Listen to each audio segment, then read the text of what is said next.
देखिए दोस्तों, हम रेलवे के अंदर पूछे गए प्रीवियस ईयर क्वेश्चंस लगा रहे हैं और हमारे जनरल साइंस का सेट नंबर 2 आज अपन लगाने वाले हैं, जिसके अंदर हम क्वेश्चंस की बात करेंगे। देखिए ऑप्शन में से कौन सा सोल का एग्जाम्पल कौन सा है। सोल का एग्जाम्पल आपसे पूछा गया है, तो यहाँ पे ऑप्शन आपके सामने दे रखे हैं। उसमें से आपका जो करेक्ट आंसर बनेगा ऑप्शन नंबर 21 में मिल्क ऑफ मैग्नीशिया आपका यहाँ पे करेक्ट आंसर बनेगा। अब हम बात करेंगे जो इसके अंदर फॉर्म ऑप्शन दिया है। फॉर्म एक प्रकार से क्या है, गैस होता है लिक्विड के अंदर, गैस इन लिक्विड होता है।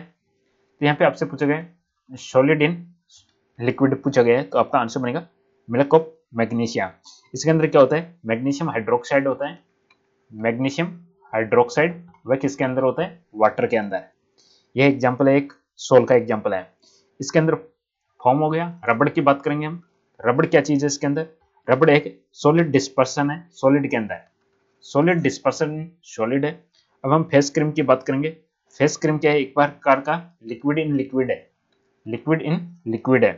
ये इसको हम इमल्सन भी बोल सकते हैं। तो यहाँ पे आपका जो आंसर बनने वाला है वह option number A milk of magnesia.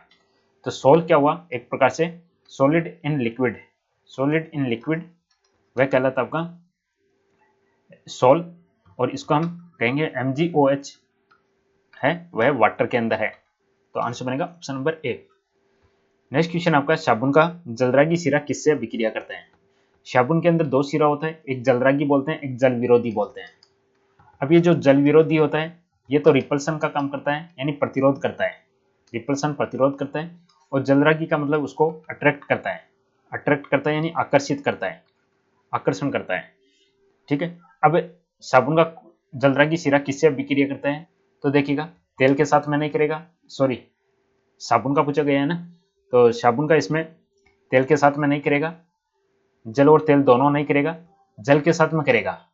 तो यहाँ पे आंसर बनेगा ऑप्शन नंबर सी, जलरागी शिरा किससे अभिक्रिया करेगा, जल के साथ में करेगा, तभी तो उसके अंदर घुल जाएगा वो अच्छे से, जल। Option number C. द्रव का जो अभिलाक्षणिक गुण है वह कौन सा है, which is the characteristics property of liquid.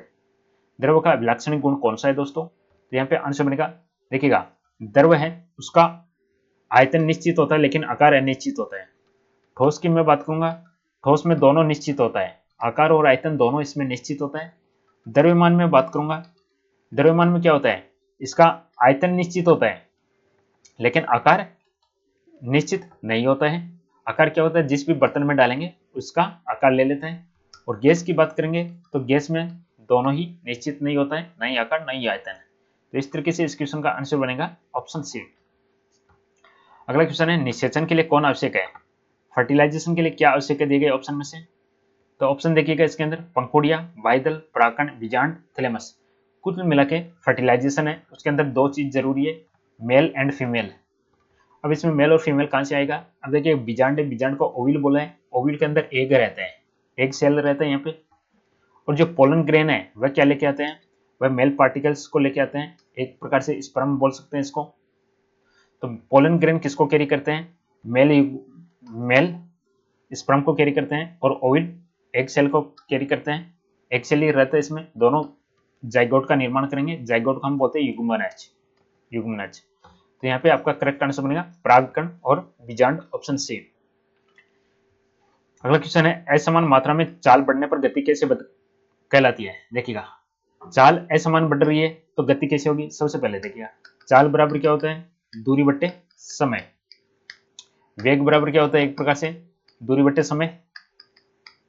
ये आपकी अदिश राशि है चाल, और इसमें आपका वेग है सदिश राशि है।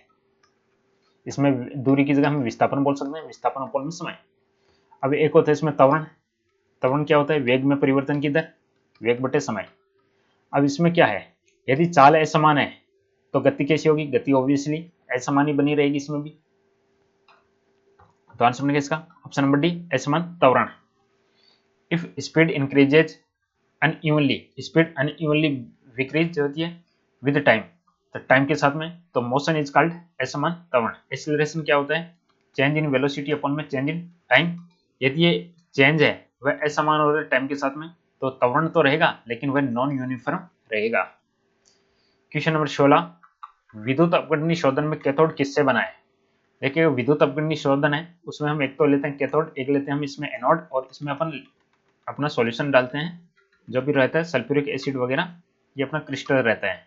इसमें क्या होता है, कैथोड क्या होता है, कैथोड मेरा नेगेटिव होता है, तो ये मेरा कैथोड नेगेटिव हो गया, एनोड मेरा पॉजिटिव होता है।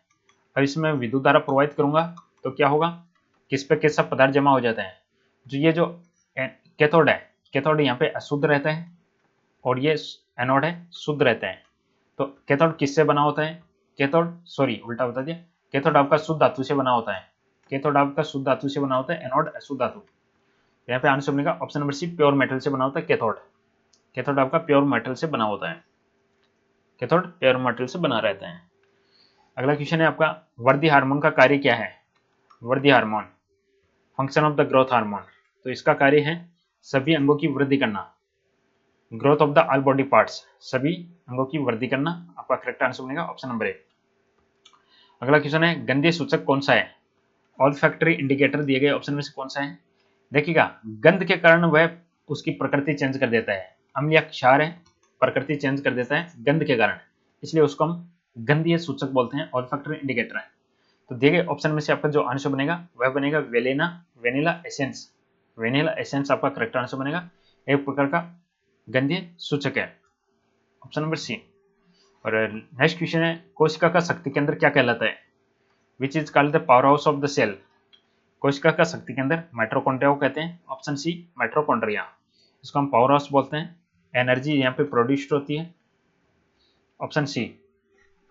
अगला क्वेश्चन आपका है, रदरफोर्ड के परमाणु मॉडल के अनुसार परमाणु का अधिकांश द्रव्यमान कहाँ पे स्थित होता है। देखिए, द्रव्यमान अधिकांश कहाँ पे स्थित रहेगा, नाभिक के अंदर रहेगा, ऑप्शन नंबर बी नाभिक।